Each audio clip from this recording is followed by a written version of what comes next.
ana imbécile yooyu ana traître yooyu. dootuma leen layal te mënuma leen layal te duma leen layal ñoom ñooy layal seen bopp. ne leen état bi wër ñoom ñëpp mu jàpp leen mu tëj leen ci kaso gi parce que c'est des imbéciles c'est des traîtres de la République et ils ont trahi les Sénégalais. dama la bëgg wax benn affaire mooy ci rapport bi lii am ngay wax nga léegi waxi waa APR ñëpp ci kaso bi lañ jëm kuñ jàpp ak kuñ jàpp. loolu la Ousmane Sonko wax. dootuma leen layal te mënuma leen layal te duma leen layal ñoom ñooy layal seen bopp. donc wax nga doon layal. attends non layaluma kenn. non mais yow dafay dugal sa bopp. non dama ni. est-ce que du waxin la rek façon de parler de. man duma layal kenn moomu ma kenn jënduma lépp lu may wax dama koy wax ak sama conscience. sama tranquillité foofu laay waxee mais dama gis situation bi li am ni ci actuellement ci terrain bi mooy la. mooy am na ñu fi nekk pour gérer leen seen ay problème qui suis-je pour def loolu yow la ñu topp yow la ñu tuumaal yow yaa yoroon les affaires de la cité yow actuellement lañu épinglé pourquoi doo génn wax ci place publique bi nañu bàyyi gis nga dem toujours siège APR siège APR def benn rencontre collective wax la ñuy wax dem c'est dossier par dossier personne par personne kenn ku ci nekk ci ñoom tu as intérêt pour que nga génn wax ak les Sénégalais su fekkee ni sa gestion yow wóor na li c'est limpide lii au Sénégalais lii ak lii laa fekk nii ak nii laa ko defee lii moom mooy li xew. te loolu dafa continuer mais li muy wax aussi day évoluer gis nga yëf buy évoluer bul taxaw benn place nga évoluer ànd ak moom seet lan moom moo xew ci diggante bi lan moom moo tax léegi fi mu toll nii affaire yi commencé am beneen tournure bu ngeen ko nangoo looloo am bu ngeen ko bañee looloo am et que ba keroog muy jeex justice day def liggéeyam. ñi nga xam dañoo sàcc mais d'accord Modou Fall ñi nga xam dañu leen tuumaan ñu ne dañoo détourner alalu askan bi il faut que ñu répondre de ces actes. kan moo bañ loolu ci plateau bi. kon kay dafa war a yomb. mais loolu kenn bañu ko. dafa war a yomb. ñooñu ñëpp d'accord nañ si. mais ñeneen ñi toppoon ci ginnaaw Macky Sall c'est la question où je me pose ana homme d'affaires yi toppoon Macky Sall ana ministre yi toppoon Macky Sall ana député yu toppoon Macky Sall ana borom d'ailleurs ana nit yu tekkiwuloon dara yi Macky Sall def ñu nekk ay milliardaires ana nit ñu xamul woon fu ñu jugee fu ñu juddoo Macky Sall jox leen ay direction yu mag ñu gérer tibb ci xaalisu réew mi denc ci ay milliards où sont-ils ana DG yi ana imbéciles yi àndoon ginnaaw Macky Sall di lekk xaalisu dëkk bi gis ngeen avec tout ce que Macky Sall a réalisé dans ce pays. Imaginez entouré Macky Sall workat yi entouré woon président Macky Sall tey ni ñu noppee te Macky moo leen def ay milliardaires ci xaalisu sénégalais yi man je me pose la question bi Macky Sall jógee Sénégal ba tey ñaar la ñu dégg ñu wax Pape Malick Ndour Farba Ngom ñeneen ñi ngay gis yëpp ñuy défendre parti bi seen parti bi ñoom APR c'est des gens qui n'ont rien mangé yu lekkul dara ci politique bi yu Macky musul recevoir yu Macky Sall musul jox benn privilège ñooñu la ñu gis ñu génn di défendre projet bi di leeral li fi Macky Sall liggéey mais ana ñeneen ñi géré woon direction yu Macky ana workat yooyu ana imbécile yooyu ana traître yooyu billahi wallahi du Macky moo trahir Sénégal déedéet je pense pas am na fu mu liggéey am na fu mu daanoo comme ñëpp mais l'entourage de Macky Sall ñoo trahir Sénégal et que maa ngi def appel au chef de l'État le président Bassirou Diomaye Diakhar Faye ak Sonko nañ leen dañ leen traqué benn par benn ñu toppoon Macky direction par direction ñu toppoon Macky benn par benn parce que yow boo xalaatee rek ni mais c'est insensé nan nga mën a yore ay milliards nga nekk ci parti bi defar la ay privilèges may lee teraanga ba parti bi daanu ay inconnu jug di xeexal parti bi yow mi amoon ci teraanga bi 12 ans yi Macky toog nga téye say milliards ba noppi ne leen état bi wër ñoom ñëpp mu jàpp leen mu tëj leen ci kaso gi parce que c'est des imbéciles c'est des traîtres de la République et ils ont trahi les Sénégalais ils ont trahi le peuple mais ils ont trahi le président Macky Sall et que malheureusement entourage bi waroon Macky Sall moo wër président yëpp ça a été comme ça de Senghor jusqu'à Macky Sall et que ça va continuer mais inch'Allah ñun après koor gi dinañ def liste imbéciles yu toppoon Macky Sall yëpp muy DG yi muy ministre yi muy homme d'affaires yi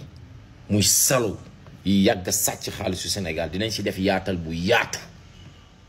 pour gouvernement bi jël ay décisions ci ñoom du ngeen lekk xaalis bu mu rees si kattanu yàlla on va pas vous laisser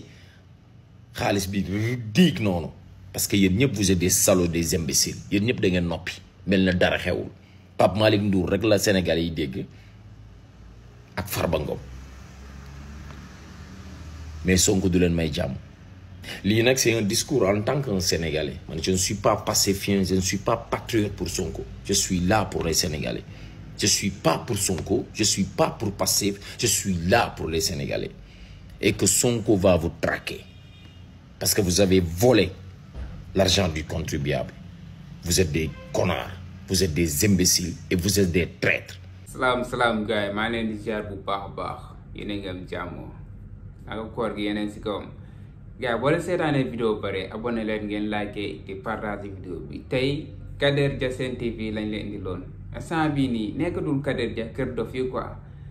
man Sen TV benn affaire moom fa jaaxal quoi avant may ñëw ci Rifou ak saaga yu bon yi nga xam ne saaga na ko waa APR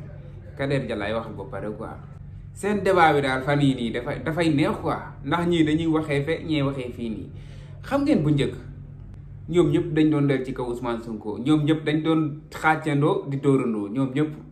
ñoom ñëpp contre Sonko attaque Sonko carrément ñoom ñëpp waa Sen TV yëpp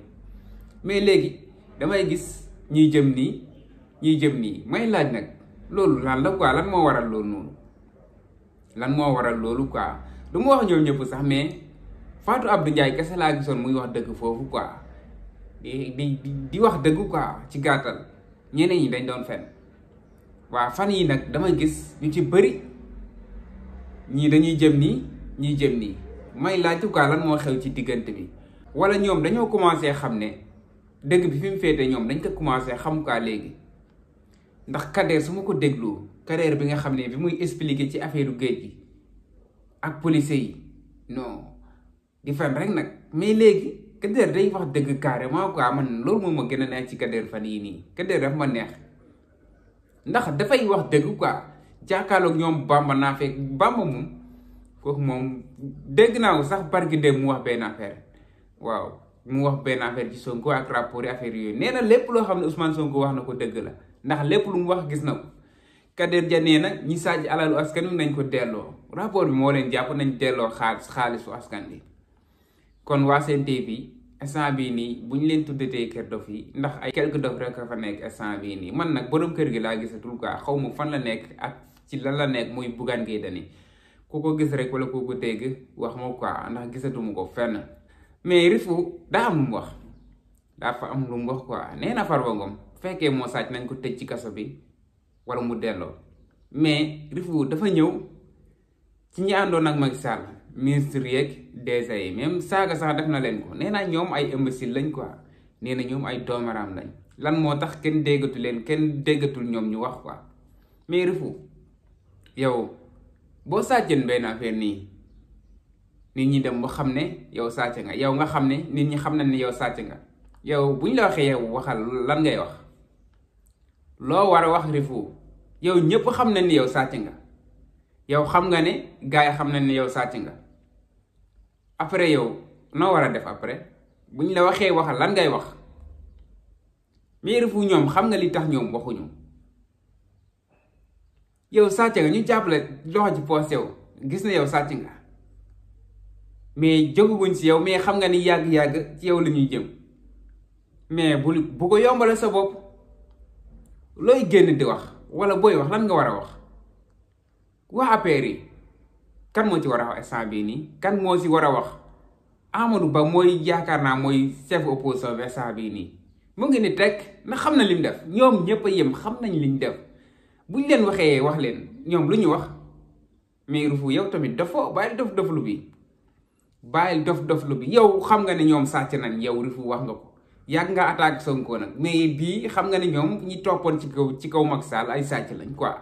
nee nga nañ leen topp ñoom ñëpp buñ ci bàyyi kenn ndax ñoom ay sàcc lañ mënuñoo xëy rek yor ay milliards yu bari quoi ñëpp xam nañ ne du Farba Ngom kese mais affaire yi dafa am yoon quoi dafa am yoon waaw foog am fuñ njëkkee am fuñ mujjee loolu moom force mu am mënuñoo jékki-jékki rek ramassandoo ñëpp yóbbu affaire dafa am yoon Rifou amul yaa xam te amul kii ñoom ñëpp la ñuy jàpp ku ci laal danañ la jàpp jarul yaa xam ti Rifu ñoom ñëpp nag xaw ma nag kan ngay bëgg mu wax ci ñoom xaw ma kan nga bëgg mu wax ci ñoom waa APR man nag waa APR aka ñoo bëri woon mais léegi daa mel ni bëri duñ quoi xaw ma ana nit ñi xaw ma ana waa APR yi ana ñu quoi dañoo bëri woon bu baax a baax mais instant bii nii soo may limloo député APR yi député yi nga xam ne APR amoon na ko man xaw ma dama leen a xamatul xaw ma nu mu fa demee noonu soo may limloo waa APR yi ponkal yi quoi man fàtte naa leen xaw ma dama leen a fàtte xaw ma ñoom ñoo bàyyi ndax déggatuma ci kenn wax instant mënumaa lim ci ñoom 10 instant bii nii waa APR yi ponkal yi mënumaa lim ci ñoom 10 personnes instant bii nii xaw ma anañu dama leen a fàtte xaw ma nu mu fa demee noonu déggatuma ci kenn moo tax ñoom ñëpp laa fàtte instant bii nii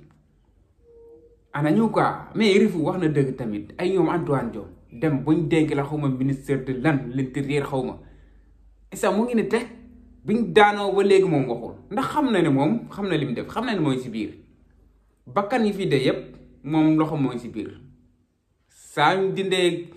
kii amnistie bi Antoine Diome day wuy ci ndax moo ci biir waaw moo nekkoon ministre de l'intérieur moo ci biir waaw Moussa Fall moo ci biir waaw général la woon quoi ci gouvernement Macky Sall moo ci biir bi gars yi di dee yaa ngi fi waaw